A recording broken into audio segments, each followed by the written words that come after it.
Welcome to the Redacted Culture Cast on this last guest episode before Christmas.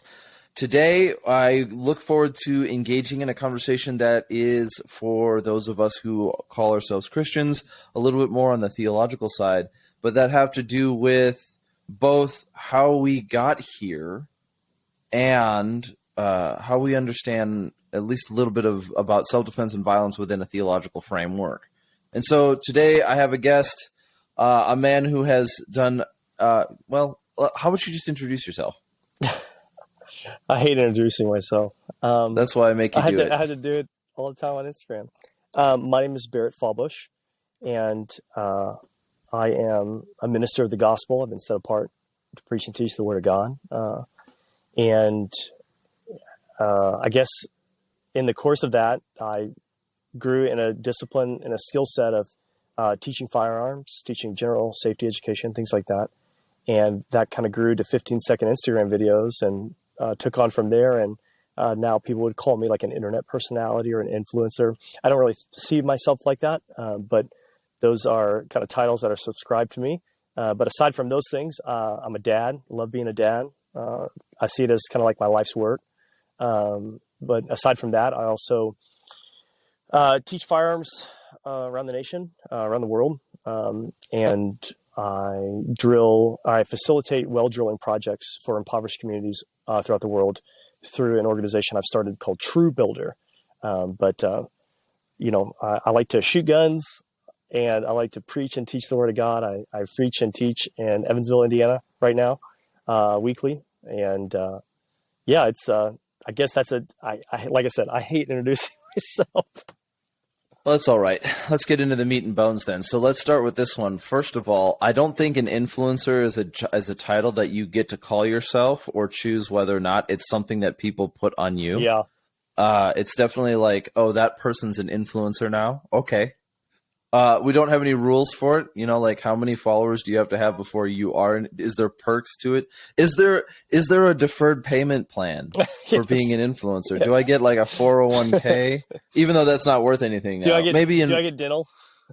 Dental, yeah. Does this influencer program come with dental? Yeah. I mean, I'm sure there's one out there, but I mean, I wonder how many people have put influencer on past work experience on a job application. By now, probably thousands, hundreds of thousands. I mean, it's definitely at this point in time kind of like been around long enough to be a career path. I could teach on this at a university. Yeah. You know, well, there's plenty of things that we could try to teach at university. The question is, will they be learning? No. So Baret, I like, you know, we've had conversations for a while, but one of the things that sort of I feel I want to ask if there's how you got involved in gun culture, and I want to be able to kind of introduce that a little bit because I kind of see that there's two ways that it happened at the same time. There was sort of how you got involved, and then how you got famous. Sure. In its own when it kind of popped up. Sure. But I wanted to hear from you, just sort of like your life, your time in life, and how did you start looking at it, and how'd you get here? So I moved to Poseyville, Indiana in 2010. And by that, I'd already been training firearms diligently for about 4 years at that point, really taking all the classes I could, taking privates that I could, just really, going balls to the wall as hard into it as I could, because I'd learned that it was biblically justified to use, lethal, force in self-defense.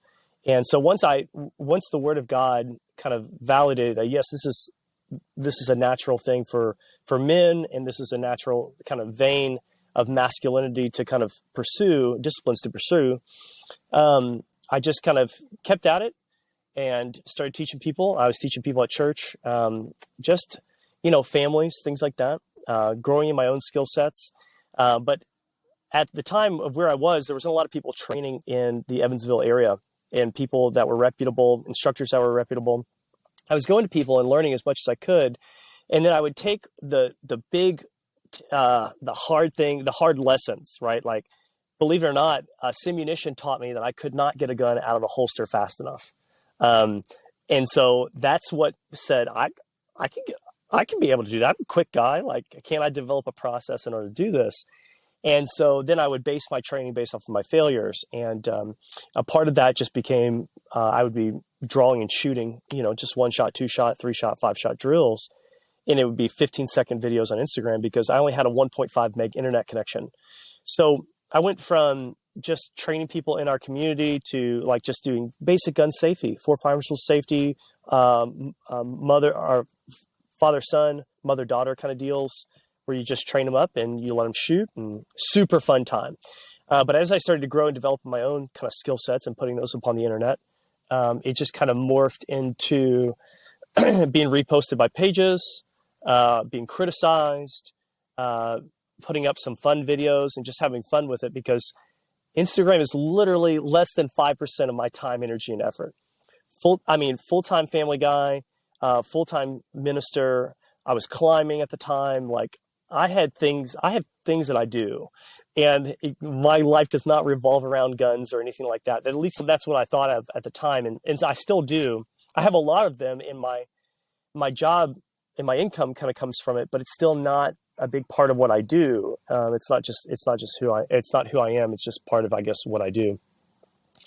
And yeah, I think the first big video that I had was a fireworks video where I took some Saturn rockets and I put them on, and because I wanted to simulate some stress training. And I had eye pro on, I had ear pro on, and I wasn't too far away, but I knew the inconsistencies of those Saturn missiles, especially when like turned on its side. So I didn't know what was going to happen. I just knew that it was going to be a fun training experiment in which I was going to try to draw and shoot and put shots on target while this was happening, but simultaneously move and make my way to cover and perform a reload somewhere in all that chaos, right?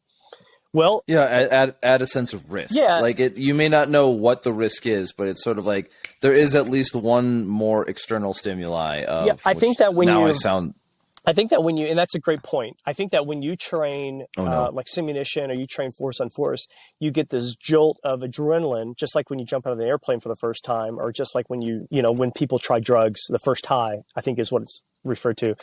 It's this idea that the first time you do it, it's this experience that you really can't recreate, but you try, and you know the elements surrounding it. And so you try to kind of stimulate those elements of the unknown, the fear, those different types of things. And that's what I was doing. A lot of people, there are a lot of people who liked it. There are people who didn't, and it got reposted. And I think it just did, millions of views. I think it's still to this day, it's got like 500 million views on just different videos that I can pull up. But when that video hit, people were like basically calling me and telling me, you're in the industry now. You're in the culture.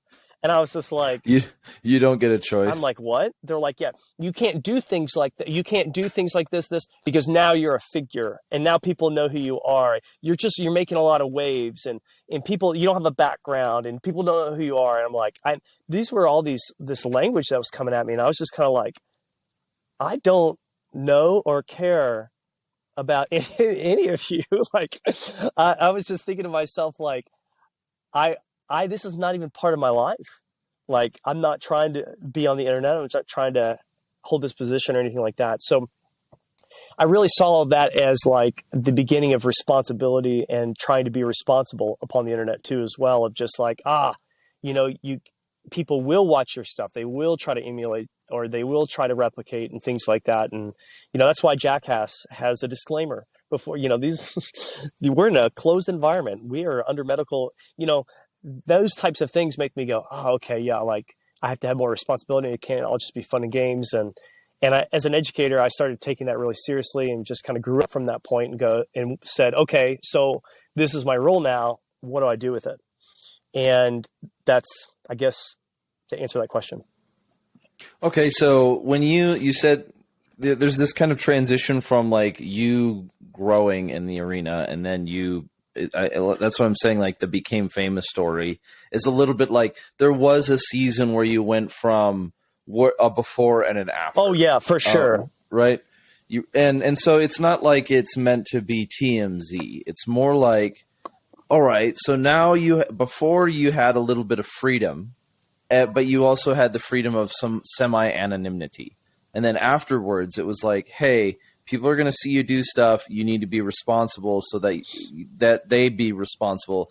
And that is a gripe that I have with a large amount of the gun culture, in the sense of it almost allows our Department of Safety to be run by these HR nerds and like legal analysis kind of thing. Like, well, somebody saw you do that video, so you could be held reliable. Like, dude, no.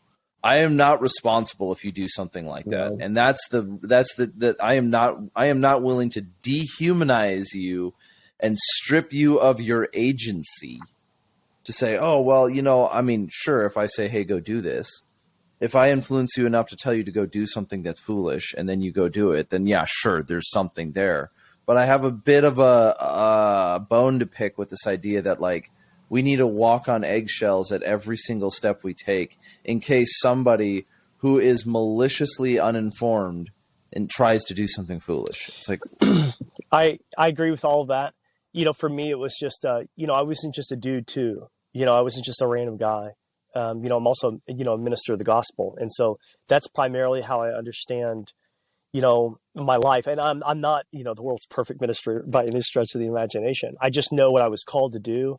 And so my primary goal is, I get corrected all the time of, hey, like, that's unbecoming. And it's like, and love doesn't act unbecomingly. It doesn't act like that. And so, you just kind of grow up through, I think we learn more from our failures than we learn from our successes. And for me personally, a lot of the learning came by the baptism by fire of just being in front of so many people and being approachable too. People felt like they could really approach me and just either lay into me or whatever. And so I've always had pretty thin skin, but then I've developed it over time. And once the internet came about, then it was really easy just to learn how not to read the comments. Like I've been grateful to be a minister and a mentor to so many people in this industry that have large platforms where they have difficult times. And I'm like, well, you can't read the comments. Like, don't read the comments. But I don't think that they have that. Some people, they don't have the heart for Christ just yet, that they still fear man. They still fear man and their opinions. And that's why they want to be loved by them and uplifted and encouraged by them. And so they look at comments. And when they don't, that's what they expect. But when they don't get it, then they get really negative, focus driven, and it's just not good because, their attention is what people think about them versus what God thinks about them. And I think, that's something I've had to, kind of shepherd along or just trying to encourage people along. But that only came because of past failure and past mistakes that I've learned from.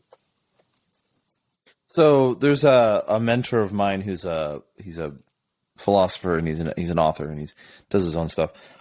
He's a professor for a while and he's been advising me when he says things about writing a book. He says, write what is true, not what is popular. And he also advocates for, like, you will not publish this book until you think it is done. And so, like, that's kind of his position on it. Right. And I've really appreciated that. And I've had some time lately to consider what the fear of man and the fear of God looks like, because you could very quickly turn it into a political space. One of the challenges being we're looking at different sorts of new gun control schemes every day, it seems like.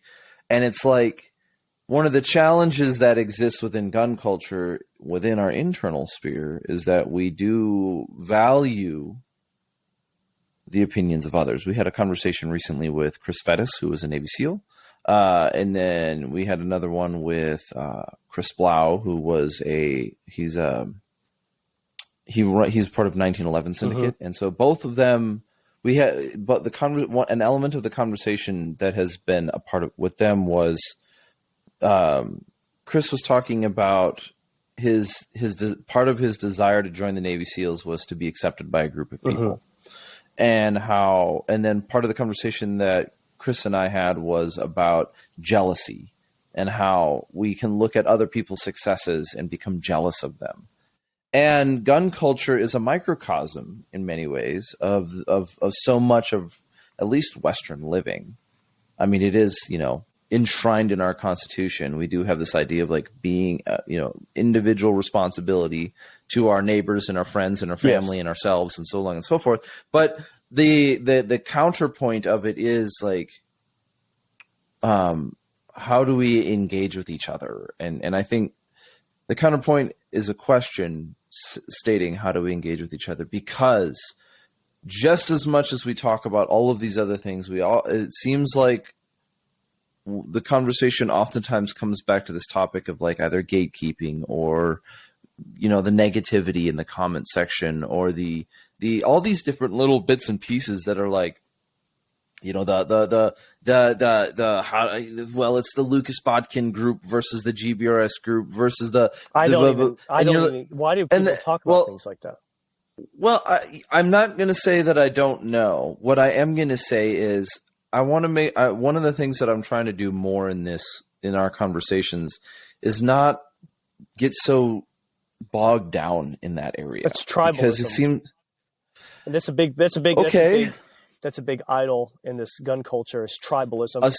You got to be a part of belonging. Yeah. Oh, absolutely. These people who are trying to be a part of a fellowship or a community are putting their trust in the world instead of trust in God and trust in the local church and trust in his bride, who provides the fellowship. That's one of the reasons why we have the fellowship of the saints. It's not fellowship of my gun culture and my tribe, it's not Mike Glover. There's not Fieldcraft Survival or anything like that. I'm sure that they may have tribal elements, but there's a lot of people and groups that are out there that are like that. And they have their identity from the tribe. That's how they sell merchandise. And it's wrong. You shouldn't you're reaching to somebody's deep internal need for belonging, and you're exploiting that because that people will buy your stuff because of your personality. They want to support you because they want to be accepted by you because they love you. And that goes back to the fear of man. They fear man's opinion versus they fear God's opinion. So there is a criticism to be leveled against both gun culture and some of what people are referring to as like the manosphere of creating a cult of personality for the sake of, a community, solving that sense of belonging or creating a business mechanism. I think that criticism could be leveled at a number of people, including people like Donald Trump in a political aspect. But here's the problem that I want to make sure we address on this one is that I don't know.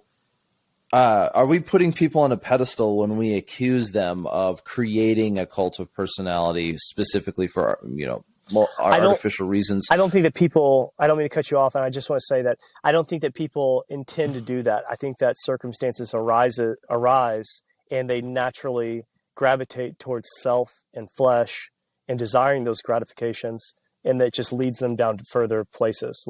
Does that make sense? Okay, you and I, yes, it absolutely makes sense in the way of saying that we both come from a Christian tradition, and I can understand it conceptually. But the challenge, this is where we need to drill down into it. It's yes, I understand what you're saying, but I also don't know. I agree with it. I agree with the user manual for my car. Don't drive past the speed limit. This kind of stuff. But it doesn't mean that I'm sitting at the wheel going, I understand it completely, and I'm not trying to be facetious or foolish here. So you're saying, do you think that we put them on a pedestal by saying that they've created this for themselves, or by accusing them of this? I think that in some senses, yes, there's an answer that we apply intent to outcome more often than we should. And another one that I have a challenge with is look at what the malaise of the West is. Here's my challenge right now is that some of the greatest things that are challenging the West, if you want to call it, or America or Christianity in America, whatever you want to call in the West is that it ranges from Jordan Peterson to Donald Trump to Jack Posobiec to all these other characters. The issue is that we are so atomized and isolated that we do not exist within a community where we are focused on. We don't even focus on each other. We all exist in an itemized or atomized society, and so yes. the human population of at least America is desperate for a place of belonging and trying to find someone to spend their time with. And so, and find something that they can invest into and be involved with. And sometimes that needs to be your community. So in your criticism or your challenge, if it's not delivered correctly, all it comes across as is your gun culture people are not good enough. You should find a church instead. And you're just trading one earthly structure for another earthly structure. That depends on if you think that the church is an earthly structure or not. I think that it can be absolutely the church is an earthly structure. Oh no, I think some people. You spook him out? He's older man who realized he was at the wrong car and laughed at himself. Anyway. Well, it's hard for me to mistake my car because mine is a little bit rusty right now. But my point is saying is, if that statement is delivered incorrectly, all you are doing is exchanging one earthly structure for another earthly structure. Sure. And is the church the little c church an earthly structure? Absolutely. Because, and this is, I think, even when it goes to the gospel, you corrupt the gospel when you try to turn the church into a men's group club thing or a women's group club thing that doesn't have its foundation moored correctly. And so gun culture is the same thing, though, just on a different layer. So that's where I'm drawing criticism here, is that there are people like Mike Glover has a following. GBRS Group has a following. Tim Kennedy has a following. I have a following. You have a following. We all do have people who we interact with. And when a person disrespects the people who admire their achievements, that usually comes out. Yes. My opinion of it is very long form. Is that you discover people's character over time. But when I put you on, if I were to put you on a pedestal and think of you as some sort of like you or John Lovell or other people that I've met, when I put them on a pedestal and then go meet them in person, I'm disappointed by the fact that they're human beings. And I can't necessarily blame you for that or the other person for that. But what I can do, and I think about this. I'm thinking about this in the context of I am conscious that the people who listen to my show are listening to me talk about them in the third person, and anything that I say about it will be viewed. It will be open for criticism, and that's an acceptable position. But the point that I'm saying all of this is that, like, I think that gun culture can do better. Yeah. And I think its personalities can do better. Absolutely, but then also we can be very overt and deliberate about what we aim at. And when it comes down to this thing, this sense of belonging and this need for a tribe and this need to be belonging to somebody, I agree with you in theological principle that if you have a bunch of people that you hang out with, your gang, but you don't have the theological foundation of Christianity, because you and I are Christians and we believe that God is God, then I'm saying that this will always fall short if it isn't grounded in the gospel. If it's not founded on Christ's words, then you're not building your structure or your tribe or anything upon anything that's solid. And it will come crashing down because it's man-made, it's personality-driven, and just look at personality-driven churures. Exactly. So when there's somebody who has a fall or something along those lines, it's like they bring great shame and people lose their trust, and because they place their trust in the wrong place, in the wrong person. Yeah, I would agree with that. This topic it's a touchy subject, but I really didn't we just say don't write about what's popular, write about what's true? Exactly. But I'm saying it's a touchy it's a touchy subject in the sense of there's two sides. There's two sides. I don't mean to interrupt you. I'm sorry. I'm not trying to call anybody out, and I'm not trying. I don't think about these things. Like they're not okay. I don't look at them and cast judgment upon. I'm just based off of the conversation that we're having. the if there's tribalism in the Second Amendment culture, which there is, right, and there's Yes. bickering and fighting between the disciples of the cultures, right, then then you're placing your focus in the wrong source. You're placing your trust in the wrong source.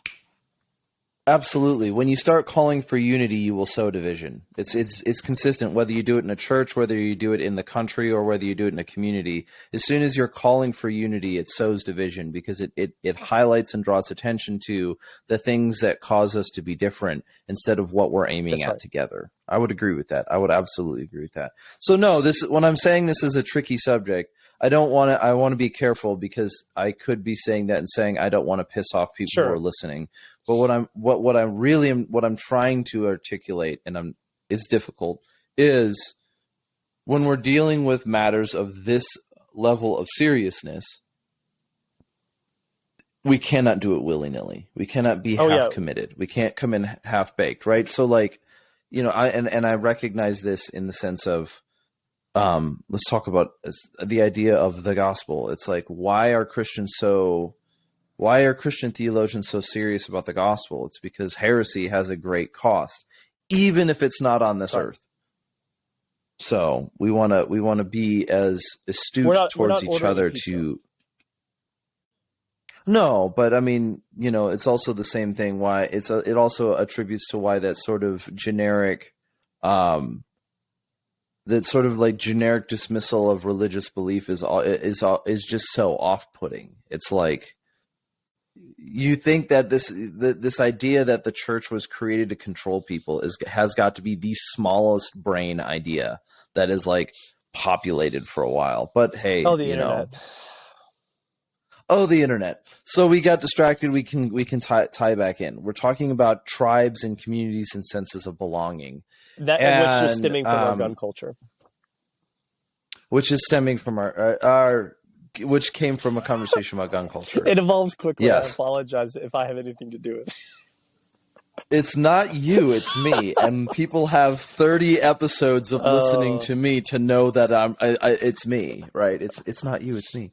But redirecting this one. So you've been in the citizen veteran divide. You've always been on the citizen side, and your foray into gun culture has been, how do you see it? How do you see other Christians engaging in gun culture? How do you see that as a pastor, as a Christian, as a friend, or as a person? Like, how have you seen the awkward interaction or the not awkward? I will say that primarily, Jesus said, you're a city on a hill.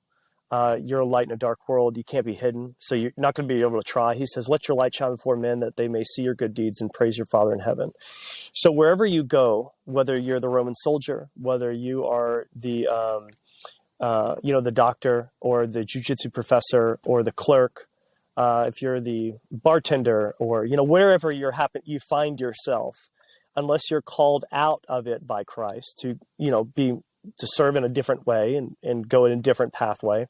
I really see the people in the gun culture really just shining the light and the love of Jesus Christ. So the more that those people put off sin in their own personal life, right, sacrifice and die to themselves, their wants, their wills, their preferences, they're going to continue to radiate the life of Christ. They're going to continue to nourish upon his word. And that's going to come out. I see it come out, and I don't like it.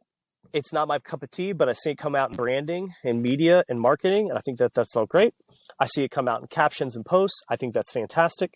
I see how I won't say boldness. It's not mine. It comes from the Spirit. I really do appreciate the Spirit giving me a measure of boldness in my life and how he's just kind of equipped me for that.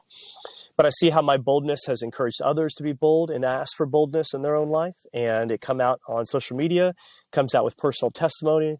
It comes out in a lot of ways in which people come to me and they humble themselves before me. You would not believe the people in this industry that have called me, humbled themselves before me, and told me some very serious things.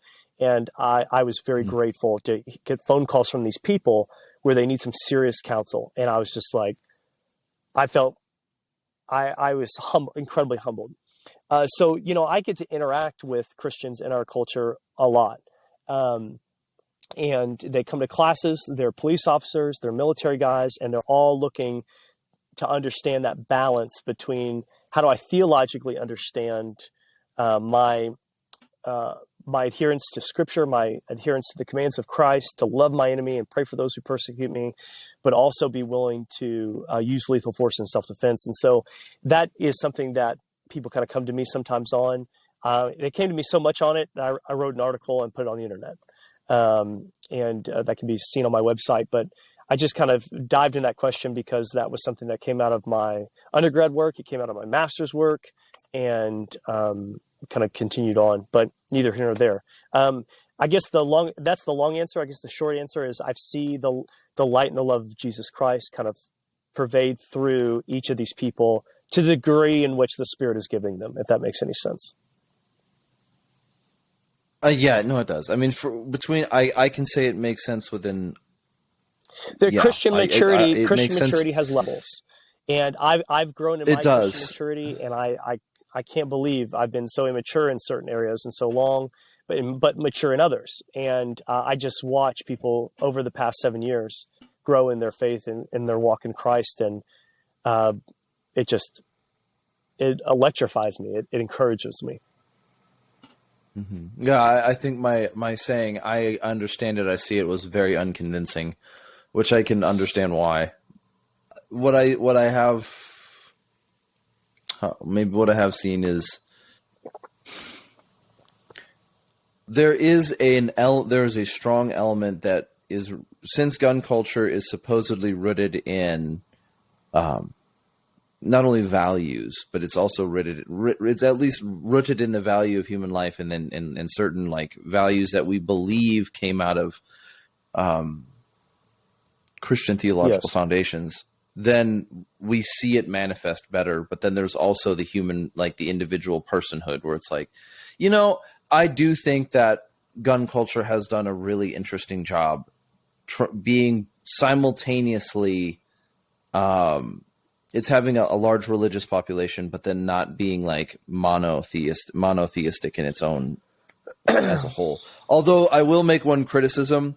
One thing that I do find extremely frustrating is when people say, well, I'm going to keep my religious beliefs private because I don't like it when religious people shove them down your throats. It's like, I will tell you, that's not happening. No one's shoving anybody's beliefs down your throat. Like I don't get it. If people are listening to this now and they're like, oh, I don't want to listen to Christian, anything to do with the Christian conversation, like then turn it off. But that's not really the point. It's not, it just seems like, where is the shoving going on? People, right? Like, oh, I'm sorry. Hey, look, in order to be, let's do this. Let's gatekeep. Like, sorry, you have to get a degree in theology before you're allowed to be part of gun culture. It's like, we already determined that you don't have to be a military veteran to be a part of gun culture. Where's the shoving going on? Maybe it's because that I have an issue with that. It seems like it's like a very underdeveloped kind of repeated point. I think we have to keep in mind that there's children of God and there's children of Satan. And there's only two ways about it. And if you're a Bible believing Christian, you can't argue the point. So these people, these unredeemed children of Satan, they are hearing the word of God, and it presses them quite hard, and it challenges them and it shakes them because they don't have a theological foundation. They don't have a moral foundation of how they understand life and living, and they simply don't. Again, Jesus says that he who hears my words and doesn't put them into practice is like a foolish man who builds his house upon the sand. Those who don't hear his words, or hear his words but don't do it, right? And so people who don't even know him, how else are they living? And that's, like Titus 3:3-5. We ourselves were once foolish, deceived, enslaved to various lusts and pleasures, living our life in malice, envy, hateful, hating one another. But when the kindness of God, our Savior, appeared, and his love for us appeared for us in Christ Jesus, he saved us, right? So there is this point to where people go from a sinner to where they're condemned to hell, and then they go to a saint. They're saved, right? And so before that conversion takes place, whether in the actual person or in the heavenly places, we'll leave our listeners up to decide. they may be a little bit offended. They may say things like, you're not shoving it down their throat. You could look at somebody and smile and say that you're shoving your religion down my throat. Like, be angry, fight me. Like, you're just taking the passive approach. It's all that religious stuff, or whatever it would happen to be. So I think that that's just a natural response from the sinner's heart. Okay, so you're making the argument of, I'm just to represent you properly, you're making the argument that because there is such an ontological separation between Christians and people who are not within the metaphysical framework that we believe in Christianity, it cannot, anything that is of the gospel cannot be perceived as anything other than forceful. Well, I won't say it can't be perceived as anything other than forceful, because then we're getting into like, are you reformed, right? Do people come to God and can make the free will decision to come to God, or is His grace so overwhelming and we're so our condition is so depraved that the only thing that draws us is the grace and the love of God, and which is the gift of faith that He gives us to be able to profess it and move on. Yes, and I do come from the Reformed camp. I don't like that. So okay, so that's where it would just be like, I won't say that the gospel is completely offensive. But because there's scripture where Paul talks about this idea that if our message is veiled, it's veiled to those who are perishing, right? And to those who are not perishing, those who are, kind of working out their salvation in fear and trembling, learning and growing to that decision in Christ, that verse could be referring to people who are not that just there yet and that are developing, or people who have developed. But either which way, people are going to feel like you're shoving it down their throat because it's not what they want to hear primarily. I don't think that people want to hear that Jesus is the only way. They don't want to hear that He's the only God. They don't want to hear that there's eternal judgment. They don't want to hear that there's people going to hell. They don't want to hear these things because they're not easy topics to talk about, and especially within the context of God's love for us. It's very difficult for people to even grasp that, because Satan has gotten in and distorted our views of love, distorted our views of culture, what's right. And it makes it difficult for the gospel message to break through. And I think that's why I think that one of the greatest ways that we can love people is to pray for them, is to pray that they hear the word of God, that they have eyes and ears that are open. And of course that we would be as gentle as possible. And that's something that I've just wrestled a lot with in my life, is just being as gentle as possible with people, especially when sharing. And of course, my nickname growing up was 40 Grit. And I can be abrasive and I can be brash. And so in my life, especially now at 36, I've been just trying to chase after the gentle heart of Christ so that I can't be perceived or accused as shoving it down their throat. I think that we can give grace to those who would hear. Yeah. You're telling me that you're Midwestern, but you're also abrasive. I don't know what you can't. You got to sit down both, with me. You got to pick one. You got to sit down. We've had a couple of talks, but nothing as deep as this is kind of the start. So as we're gonna pull it back here, here's a concern and a thought when it comes to like both issues within gun culture and then like even the religious side of things is, so when I think of this idea of like enforced belief, right? So orthodoxy in gun culture, even like here's an example. When I was in Ranger Battalion, when we were training CQB, we would go through seasons of orthodoxy and reform. And what would happen is the orthodoxy would be, we're strong walling. Everything is strong wall. And if people who are familiar with CQB know, it's when you enter the room and everybody stands on one wall. So everyone's on one side. And therefore, if you've got a room that's a box, you've got a strong wall. Whereas a points of domination is you're going to have some people are going to you're going to end up in sort of this L shape where you're going to have you're going to complete the room with people on two walls so that you've got a field of fire here and a field of fire here, which sounds really technical, but we can at least do that on a podcast. And the issue that was happening is that we stopped really teaching privates or us each other, or learning or focusing on learning how to move better in a room and a house and clear a building better, because we were so intent on trying to make sure we did the thing. We like ended where we're supposed to end, and we stopped a certain way, and so we had to like complete the orthodoxy. So we did the motion without understanding the motion, and we missed out on so many of the other details, like how to stand, how to place your feet, how to walk, how to move your rifle, how to communicate. And so like, it's not that we didn't learn that stuff over time. It's that our time spent in the shoot house with live ammunition could have spent so much better if we weren't so adamant on trying to like drill down some orthodoxy as if we had to make it articulate and smart sounding. It's like, you walk into a room, you don't do this, you do this, you do that, you do this, you kind of figure it out. And these are the things you move, and you play it like music, and you flow, move, flow, move, flow. And so when that came to gun culture, we see that same issue of there are certain things that are binary decisions. It's a yes or no. You can't, there's no shades of gray in this one. Like, murder is wrong, or like the right to bear arms shall not be infringed tends to be a binary, although it can become more articulate. And then there are issues that are a little bit more color palette wise. Should you join? Do you have to join the military to be a part? No. Okay. There's different experiences, different backgrounds. This guy does competition shooting, and this guy does this, and this guy does this. So like, an example would be, you don't have to be right-handed. You can shoot left-handed. Not everyone draws the pistol the same way, but there are general rules that people follow. All these kind of things come together, right? And so when it comes to like forced beliefs, an issue that we have would be, that's, I think, one of the problems that you get when you get someone who's like, I'm in the military, therefore what I say is gospel. Yeah. Oh yeah, for sure. Okay. All the time.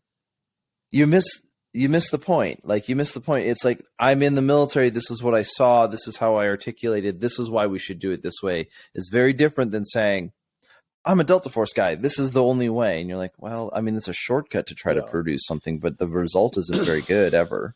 The Delta Force guy did that 20,000, went into that room 20,000 times, and he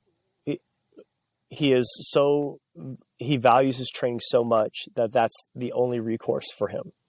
And, because there's a lot on the line for him. And so that's how he should. He should, absolutely. Though. He should. Would you want to go into a room with me where I'm kind of like, yeah, I know what's going on, this is the way to do it for us? Or would you rather me go, we'll see how it goes? Like, I'm not real sure. Like, you would want me to be confident, obviously. I would expect. Yeah, it's something that's necessary. Is that like, I need you to have the confidence to at least not stutter your way through it. Obviously, we're talking about kind of a nuanced subject, but I think I'm trying to make sure we're drilling down on this metaphorical Delta Force guy. On like, the issue is not that he has experience; it's the way that he's delivering it. Well, that comes across. I would say is how can you teach? You can have all the experience in the world and be a poor communicator, and all that experience and all that knowledge doesn't go anywhere because you don't know how to communicate in such a way where people listen, retain it, and can apply it outside of your classroom. But most of those guys that are higher up there, especially in the fifth group, and we're seeing a lot of the fifth group guys right now that are, developing their own programs and everything like that in the civilian market. And I think all that stuff's great because they were all, as you kind of raise up in the ranks, you kind of become those people who teach all of that. You have to be able to have that information to teach it. And so, just also, those high level guys, of course, they understand that they learn from civilians. And it's because the military bringing me in, police officers bringing me in, they look at a skill set and they go, they're not trapped in an echo chamber a lot of times. And that's what's cool about going into those military law enforcement classes, because I can teach and they're not commanding us. They're not questioning a superior officer. They're asking questions to a pastor, which is a whole different, which opens up the gateway for conversations and reform in a lot of different ways. And it's, it gives me a lot of boldness to be able to talk to people, especially people who've been ingrained in something for 10 and 20 years. And then it's like, well, I can speak into this, and I'm not, I'm not a guy that they have to work with all the time, and that they answer to, and they can question. And it's a lot of fun that way, I think. So just being able to have, and having civilians make it shorter, just being able to have civilians understand, where the military guy's coming from, and vice versa. I think that all that's maturity right there, and to be able to communicate those things. And we can also tell people for us, hey, don't say things like that. We can also just come to people and ask them, don't talk like that. Talk like this. So, yeah, I mean, I do got an interesting question. How do you as an instructor avoid or actively combat the sort of feeling or desire to be perceived as smart or perceived as adding something like, wow, that's really insightful? How do you... I'm in control. And so I set the pace. And so I try not to set a hurried pace. I try to set it like a prayerful, kind of slow pace, just humble myself and just say the first things are, I'm humbled and honored to be here. I don't think of myself as the facilitator of learning today. Like, I'm not the end all be all of this information. If you got a question, you're paying to be here. This is your time, and you're responsible for your own learning and education. You're going to hear a lot of things today, but you're going to learn a lot of other things from watching other people, things like that. And so I kind of take that approach, and to know that to also know in my heart that I'm also learning from the students as well. People will say things to me all the time where I'm like, oh my gosh, that's a fantastic way to say that. I'm totally taking that. And teachers that are teachers are forever students. And I think that that's something that mature instructors understand. So I never feel intimidated by the people that I'm teaching, because I know that the people who know a lot are humble enough to sit there and listen to me. And if they have a criticism, they're going to come up and share that with me nicely. If they are going to challenge me in class or anything like that, I know that they're doing that out of a disposition of either fear or jealousy or envy. And I don't have to, I treat that like I would treat a small child. Just, okay. Yeah, that's a really great point. Yeah, that's, absolutely. Like I said, I'm in control. It doesn't need to, you let it go, you dismiss it, and not dismiss it like, but you just let it go and you focus back on what you elevate it. Okay, you can focus on. If it's a point that somebody's bringing up that's in contention with yours, be like, that's a really great way to think about that. And would you mind talking to us a little bit about that for a second? Giving them the floor and just allowing them to speak and really just share what they want to share about that. And it's like, you know what? I really do appreciate that. And, if you know that there's classes, I would say, let's say you're the guy, right? I'd be like, hey guys, Forrest, thank you so much for that. We do appreciate, guys. Forrest teaches classes, and he teaches at Blackwater HSG or whatever, whatever it is. And where you can build another person up. And again, that's the J curve. That's taking the lower position and elevating the person that's there. And the class sees that, the group dynamic sees that, the instructor will see that, and or the person will see that. They will see that. Because I think there's a tricky part here where it comes into like I bet the best way I can nail it down is some things are real until they're spoken, and some things are not recognized as real until you name them. And one of them is there is a commonality amongst the attitude when approaching classes, both from the instructor side and the student side, of trying to measure who's who and who's done what and who's cooler and who has more stuff or less stuff or done this or knows that guy. And here's the part that I'm trying to address here's the part where I see that when it comes to gun culture as a whole is let's stop acting like that's some sort of unique concept. Yeah, that's mankind. That's the elevating and we that's the constant boasting and elevating and putting yourself out there. Yeah, like we're going to run into that issue anywhere, but we can do that here within the environment, and we use gun culture as this microcosm, this conduit for understanding and just becoming better people, I think is an easy way of saying it. But I want to drill back into this one too, because we've been talking about gun culture Orthodoxy, reform being orthodoxy, the informed doctrine, reform being the like taking something that's become corrupt and renewing it. Or maybe just like a reactionary difference. There's a difference between reform and revolution. This comes from the Enlightenment. Then there's also, all these other kind of things stacked together. But the point that I'm trying to address here is that when we look at the idea of gun culture as a whole, and we like our kind of libertarian-esque attitudes, I think some of the reaction to this idea of like, well, religious people shoving their beliefs down each other's throats is interesting when viewed in parallel to both gun culture as a whole. Like, we don't like it when people come out and say, this is the end all be all, listen to me or die. Even though there are certain things like, hey, look, if you put a tourniquet on your neck, you will not live. In theory, you're right. In Minecraft. So like there are rules, but it's akin to, I think, what a lot of culture is dealing with like the different elements of like the LGBTQ community and the whatever community. It's like, no, it's not good enough for you to accept my existence. I need you to glorify that aspect of it. And I think within gun culture, absolutely, if it's like, oh, I can't just understand and learn from you, I need to like glorify something that you are. You need to, what is the word that we all use? Like, acknowledge, accept. There's a word that it's here we are. We're in the podcast where I forget the word I'm looking for. It happens once a show and everyone's rolling their eyes now. But there's a term that's used, starts with an A, that is beyond accepting and understanding. It's like, I need to pour out some sort of praise and acceptance on you, as if that was mere acknowledgement of some immutable trait of yours is not enough. So hopefully it'll come back to me. So like within gun culture, it's the same thing. It's like, I want to be able to learn from you because you're a veteran or you're a pastor or you're a competition shooter, but I don't want it to be about you being that thing. Yeah, that's why we point him to Christ, because the person, that heart and that person, they're looking for validation. They're looking for somebody to be like.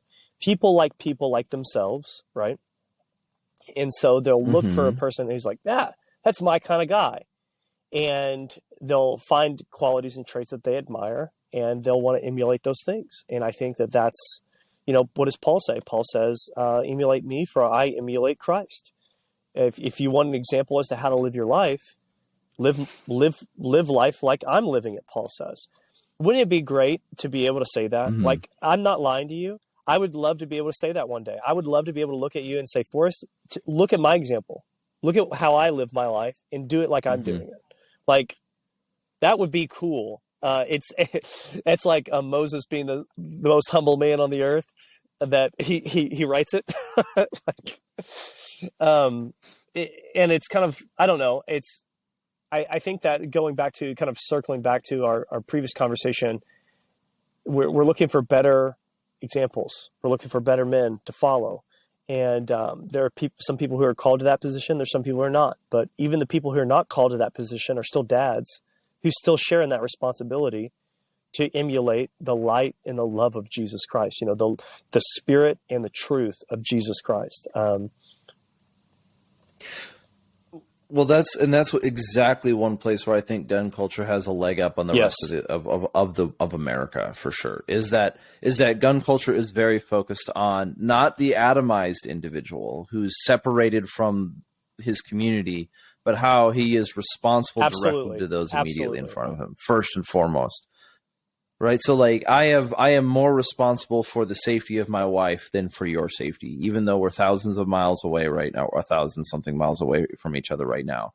There is aspects to this kind of, for sure, rings of responsibility, which is also a really good way to address one of the problems that we maybe conversations that we have with this idea of like gun culture and how how the theology, maybe even a lot of the liberation theology of the last 120 years, has just completely murdered the church and euthanized it into some sort of sad, bubbling version of itself that addresses Jesus as like turn the other cheek as the only verse in the entire Bible. Right? So like, how do you, when you said at the beginning of the show, you started with, you told a story where you began down the road of becoming a pastor, and that opened up a window within understanding as soon as you understood that the right to self-defense is, or if you want to call it the right to self-defense or whatever this thing is ingrained in theological foundation. It's in fact, it's true. You'd say it's true. And then you continued training. And then from there you have this place where you have a foot in two different worlds. You have a foot in the church and you have a foot in gun culture, and you're trying to see them as one thing. What did you mean by, I understood, I learned that what we call the right to self-defense is in fact true. And it's, we're to call it an opportunity to defend yourself. Because there's some opportunities in which you want to lay down your life.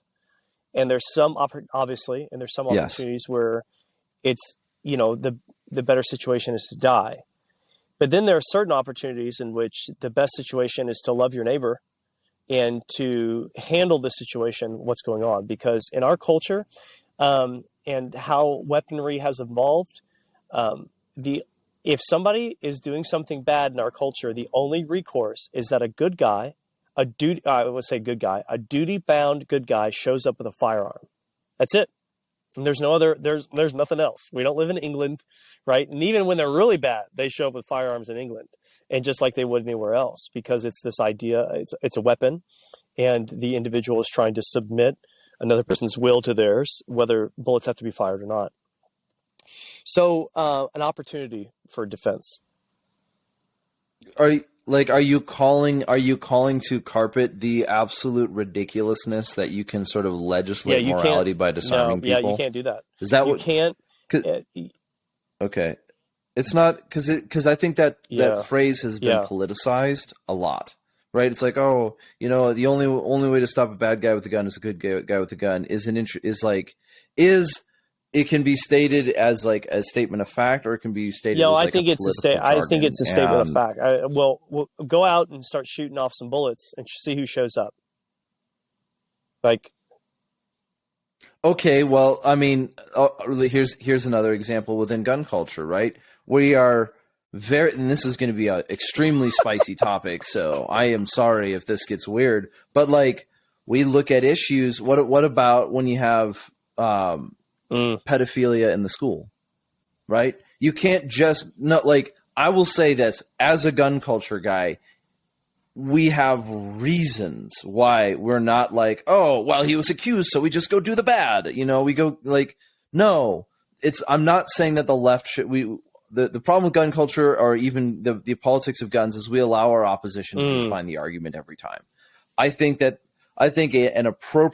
properly ordered society with a properly functioning legal system would have an apparatus by which, if somebody is existing within an education system and exhibiting pedophilia and creating victims, the already existing legal system would address that person, and there would be consequences. Well, they don't do that, right? And so we have this exasperated feeling of like, well, I guess I just got to do it myself, and then introduce any Tom Cruise movie or maybe Gerard Butler's a better choice, but where you have your sort of vigilante character who just like goes and solves the problem himself. And this is the problem that I have with this is like, it's not problem. It's a really hard question. I think there needs to be a whole bunch of men that show up and that physically remove him from his position and go to a principal and say,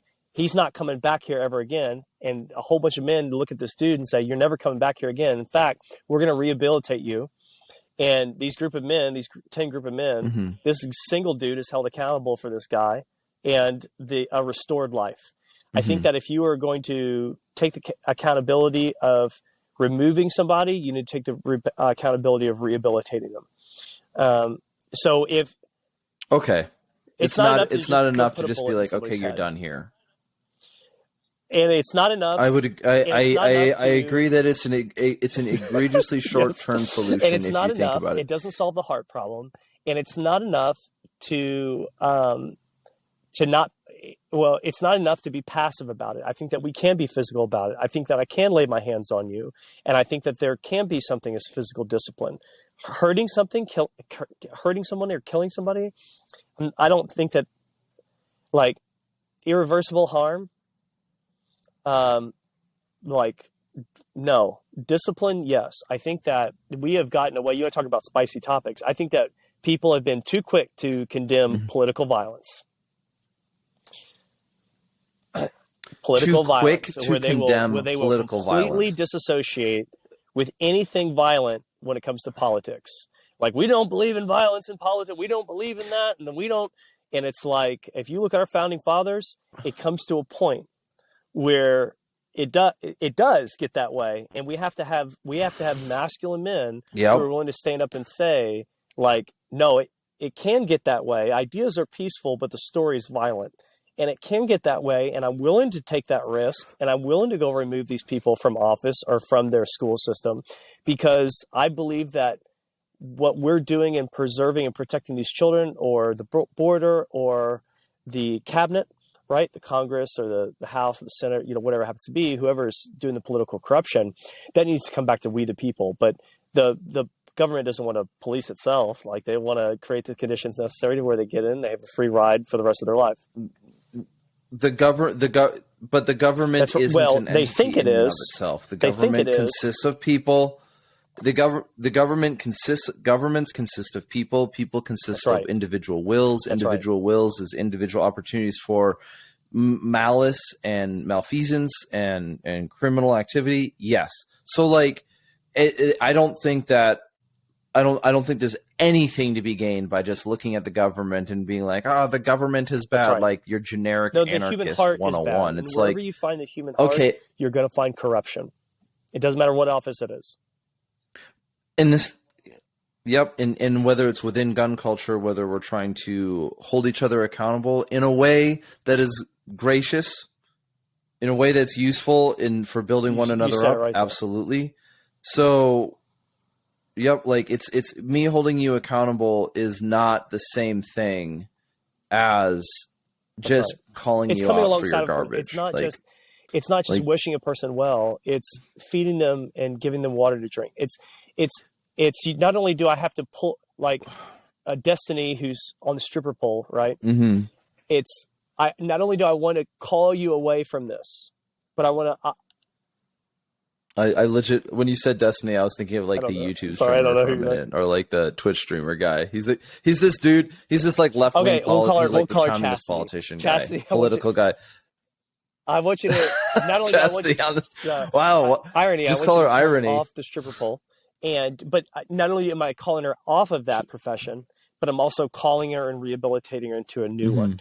And I think that that's part of the thing that we lack is that we want the change, but we're not willing to do what's necessary to help the individual bring it about. Number one, because we can't bring it about in ourselves, we can't conquer our own demons, we can't remove the plank from our own eye, and so we lack the intestinal fortitude to really stick it out with a person for a long time. I have a person that I found on the side. I'm not going to tell you the whole story or anything like that. But early one morning, about 4 years ago, the Holy Spirit called me to love in a great and sincere way. And it was very clear. It was very audible. And I saw a person walking along the side of the road, and the Holy Spirit said, that right there. That person has been with me now for 4 years. Moments away, and not moment, I would say moments, but that day was planning to kill themselves. Went from that to baptism, to fellowship in Christ with the saints, to working, to living with somebody, not being homeless. It took 4 years, and it took a lot of love. But that person, where they're at, whenever this person talks to anybody and I'm around, you know what they say? They say, Baret, by the grace of God, rescued me. And but that was a lot of love that a whole church gave to one person. That was a lot of love that I gave to one person that only God was able to give.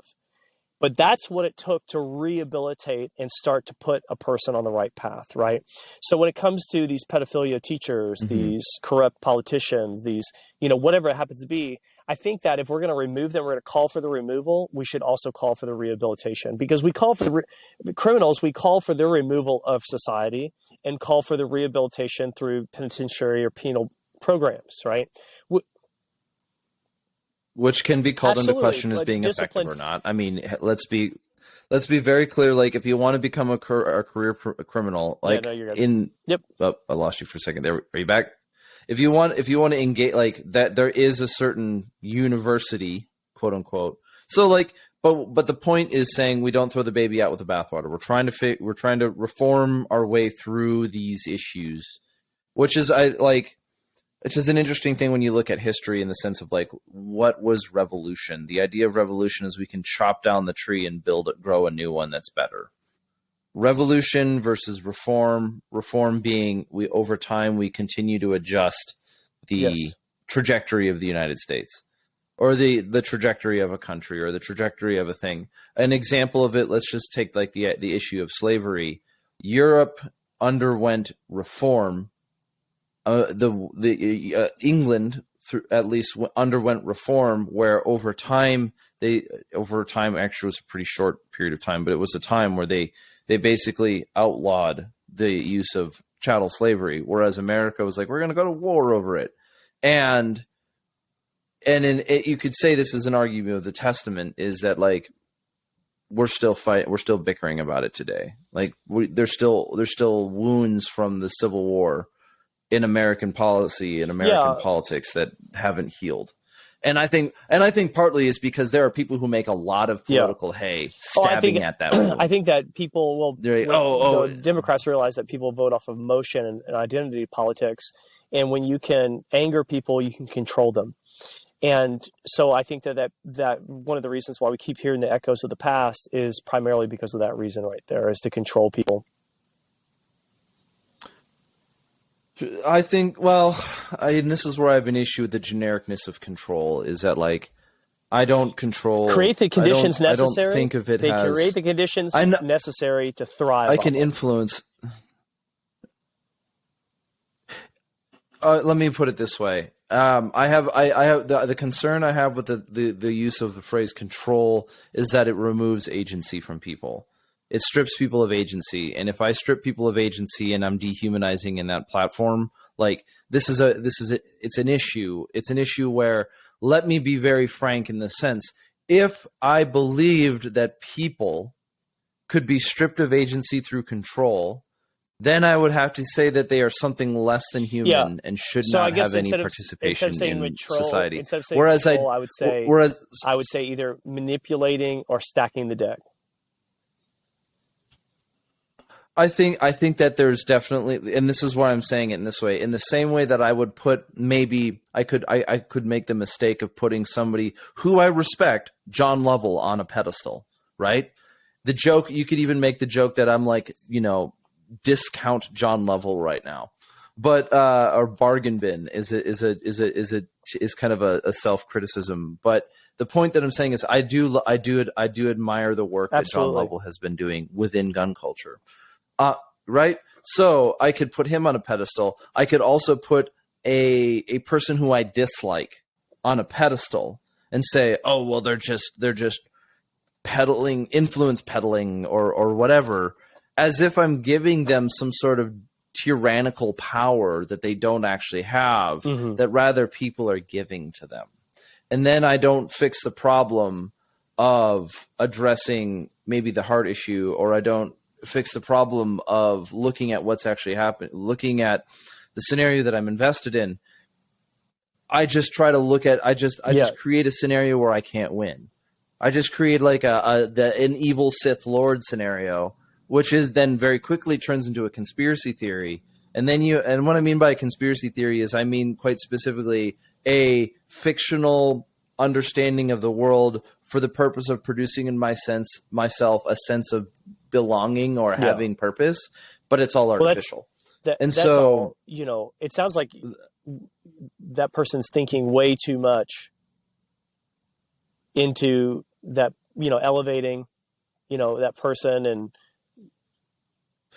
I just want to no, make I sure think we're that, not no, doing if you that, have right? Christ We're at the center, in the sense of I like, think that if you have Christ at the center of your life and your daily practices are towards him, like solitude's, we as gun culture, we as gun culture are not looking at like, oh, those I people think over that there there are are so people who powerful and encourage they're us along corrupt and who and motivates us and stir us along towards loving good deeds. Like I think about Mhm. Lucas Bodkin. I think Lucas Bodkin and John Lovell and a lot of these guys who are just fundamentally Christ followers to their core, I think that they do a really good job of stimulating and spurring one another along towards loving good deeds. Like you may think you can do it better. Well, then go off and try, and you're going to be doing, you're going to be striving towards good things, if that makes any sense. So I don't see that as lifting anybody up on a pedestal, obviously, but I do believe that people in our culture, like you said, they'll latch onto personalities because they fill some deep void that they're not meeting, that they wish they were like. I wish I was fast like he, or I wish I was this, or whatever it would happen to be. And like you said, their hope and their adoration, their affection is not towards Christ; it's towards man. Mm-hmm. So we can dial it in a little bit here, and we can kind of go back to we did diverged again, but we can dial it back in and say definitively the argument.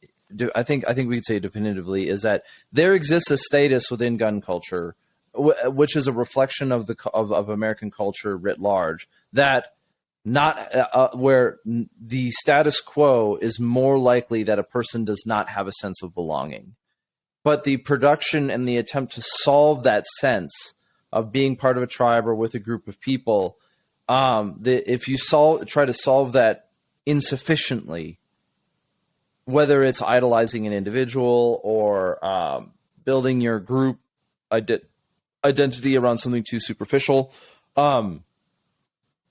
it has consequences. Like we can say that we're dealing with a reality that, yes, we live in an atomized society, but it doesn't have to be that way. The solution is yourself, that you have to invest into people, and you need to take very seriously, pay attention to that which you decide is the foundation of that community. And as Christians, we argue that the truest foundation and the most sure foundation, in fact, the only Absolutely. foundation is to build that community around Christ. Okay, cool.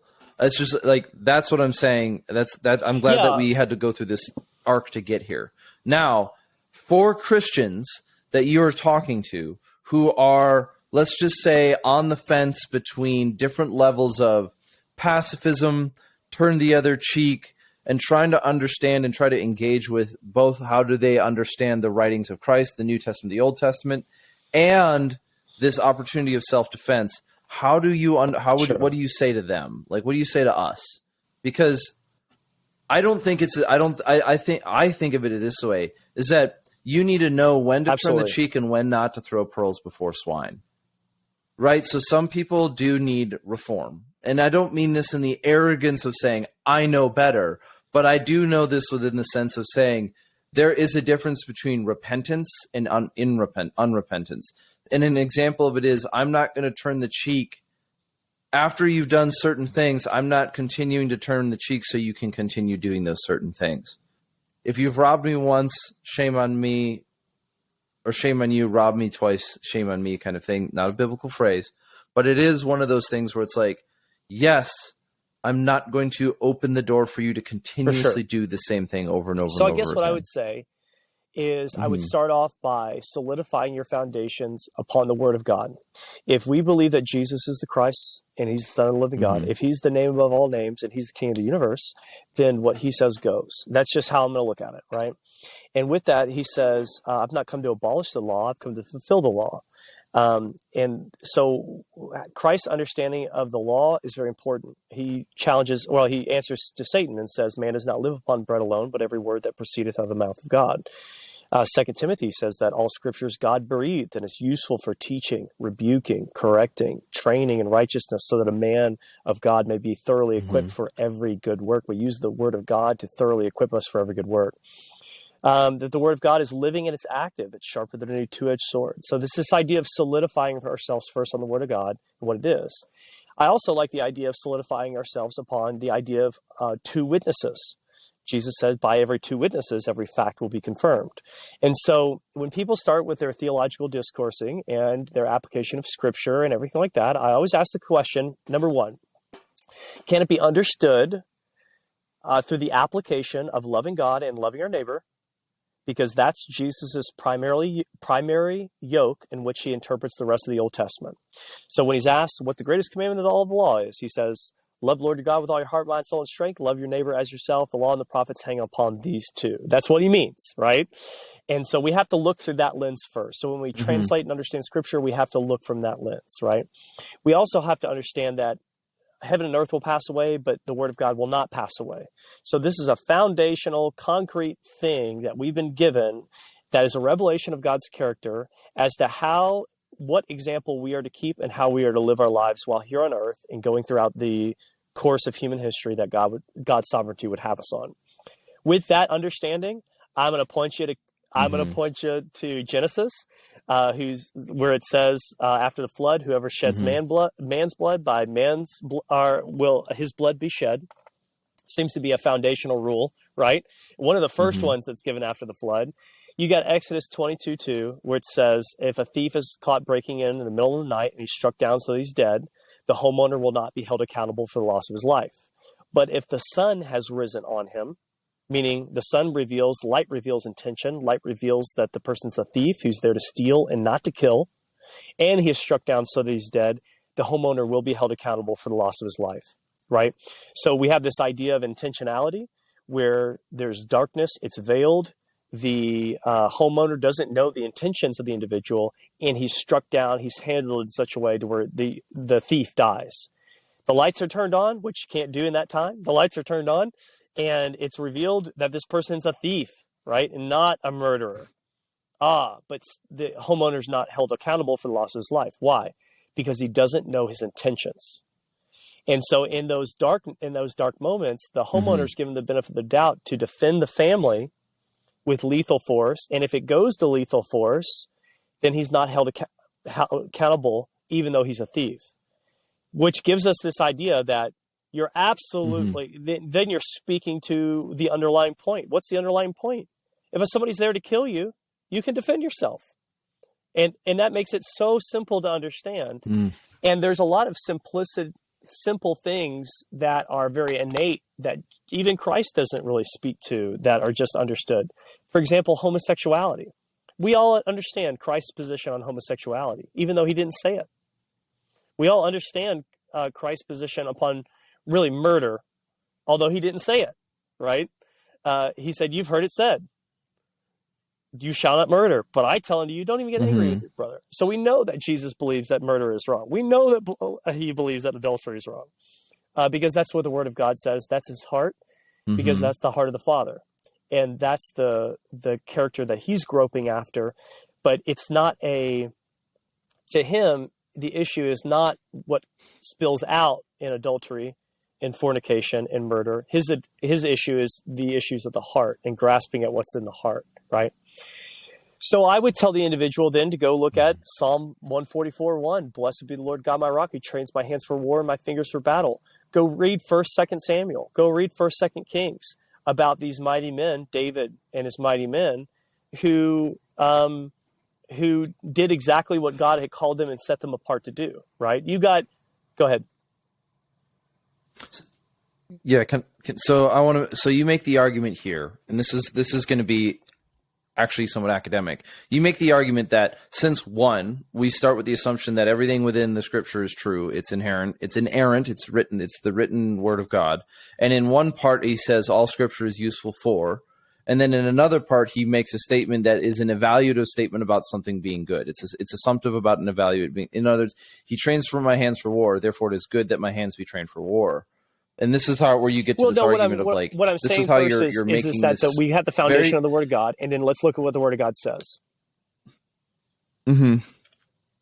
Yes, the foundation of the Word of God, but then also I'm saying like within specifically modal logic, truth statements kind of thing here. If A then B then B then C, C then D kind of thing. But we're also getting to a point like there is a rigorous side to doing it. I'm not saying that that's the only necessary element, but in this element, the Bible does, even if you're using that as your moral foundation, implies that there is a value to being skilled. There's a value to being skilled in that, and that there is a moral system, a moral framework by which things are judged. And that moral framework implies the attempt that a person attempting to take another person's life is justified in defending themselves. All right, cool. So, I mean, I know that this is just to be technical, so we don't just lean on like, Absolutely. Well, it implies and it imposes and it argues. Is that if we needed to be, when faced with a technically and an honest interlocutor with a technical exposition, we are able to do it. Otherwise, it's not just, well, the Bible says we have overview of this, and absolutely. And I That's totally, quite all right. We can push into it a little bit more. like this. I'm going to switch from my my ear pods to a source because I'm dying. Oh no! So what we'll do then is, all right, cool. I still can hear you, but we're going to lose a little bit of audio quality. So let's kind of wrap this up in 10 minutes and be done with it. And when we want to have another conversation, we do that. We could do it, yeah, for sure. I mean, we'll see how things go. But so Baret, in kind of concluding all this and writing this down and like coming to a conclusion on what we've been talking about. We actually talked on a periphery of a number of hot topic items within gun culture that I think are going to be a little bit more perennial. They're going to keep coming back over time because they are very much so closer to us as humans than closer to us as people with holsters.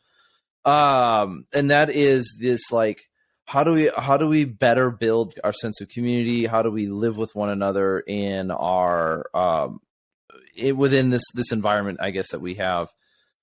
I do want to actually dig into your political violence one sometime, but I don't think I can. I don't know if I can. No, because it is one of those things where like it is nuanced and it requires an honest interlocutor, really, which you're probably not going to find at the New York Times. And you may even be able to pinpoint my position upon it.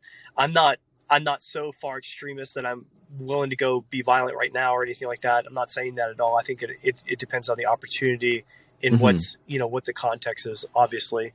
Just like I wouldn't go shoot random people, but if there's a guy shooting up Walmart while I'm in it and people are dying, that I wouldn't go meet that need, whatever the situation would call for.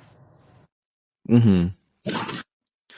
And then the other line of it is war is politics by another means. Karl von Clausewitz, we went to World War II. We went to World War II to end a regime that was a political regime that was referred to as the Nazi Party, and that was therefore considered, in theory, political violence, but we're not going to give that to the Antifa people because whatever they could have been in the past, even if that is a false history, whatever they are now is either nothing what they were used to be, or they're just basically being used as like basically operating as ideological violence at this time, which in a phrase can be considered a political form of violence, and it just goes spiraling on and on and on and on.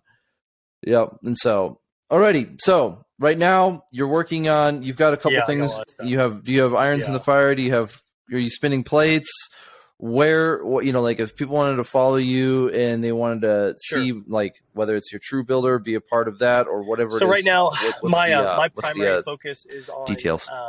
TruBuilder and launching TruBuilder right now. It's been a 2-year project. Actually almost 3-year project right now. The timing for my particular personal life was not where it needed to be. But a TruBuilder can be found at TRU_builder on Instagram. That's the only thing that we have right now. We're going to be looking to expand that a little bit more, but the goal is to be able to drill wells for impoverished communities, to be able to lead people to those communities, to be able to install those wells, do service projects, grow in our discipleship towards Christ through the Word of God and through prayer and through fasting. And so I've got a trip right now that I'm leading to in January, taking 5 people to Uganda in January to drill a well. We also have 500 orphans in northern Uganda, right in the South Sudan, northern Uganda area. Joseph Comey, child soldier stuff. We have orphanages that have been planted in these villages that Joseph Comey decimated with these child soldiers. And so we're basically feeding them, making sure that we have sustainable food resource technologies to be able to continue to farm and sustain these children right now. So a lot of work to be done in January, but ultimately I got classes that I'm teaching. Teaching intro to retention and carry fundamentals and carbine fundamental, my fundamental carbine class in 2023. So I've got that coming up. I'll be releasing some stuff on my web, or not my website, but my Instagram page. And then, of course, if you want to find me and follow me and, get the word of God and get some shooty in, at TruExodus, at TruExodus. And you can find me on Instagram and Facebook. Cool. Well, Baret, thanks for having this conversation. It's definitely going to be one of those ones where if what we did was just kind of trail down a river, we definitely took a lot of tributaries along the way, but we found our way back into the main vein of the river. And I'm sure we could sit here and explore a whole bunch of segues and just talk for hours and hours and hours. And of course, I give very brief general descriptions upon things that I talk about. I could talk about these things for literally paragraphs and books. So I know you could do as well. Well, we will always be forced between two walls of either the abyss on one side of no conclusions and anything is acceptable, and the rigidity of totalitarianism on the other when it comes to ideology and belief and understanding. And I think that one thing that I do appreciate about you is that we can engage in the difficulty of the conversation, even if it takes some stumbling uphill. People who are willing to have the conversation. Can they I think that I am encouraged that. Maybe I don't know if I would go so strict as saying how much time and then intellectual material, but I do think that. Look, I do think that for where we exist in this world and where we exist in this country and where we exist in this culture, there is a hunger for honest conversation that's more difficult. And you can say you see it in the political realm. People say, I would rather have a battlefield of ideas, but you know where I don't see it in politics. We just use that as a talking point way too often. However, I do appreciate one element of gun culture is that the parts that are growing and becoming more red meat instead of just fresh milk are focusing on the harder parts of their divisive conversation where we can come and figure out solutions. And it's not this kumbaya, let's all get along, live, laugh, love bullshit. Pardon me language. But it is what it is. And it's not this like sing-song attitude. It's much more focused on like, hey, look, we have our differences. Let's be honest about figuring what those are. See where we can work together. See where we shouldn't, and we go forward and we set our objectives and let's move forward. And so, thank you very much for coming on. Thanks for being on the show right before Christmas. Merry Christmas to you and your family, and your family, your kids. I'm humbled and honored. I'm glad we've been able to share in dialogue over the course of a couple of years now, and I'm glad that that this was able to bear fruit in a conversation. I'm humbled and honored. We'll continue to catch up as time goes by. So I will talk to you later.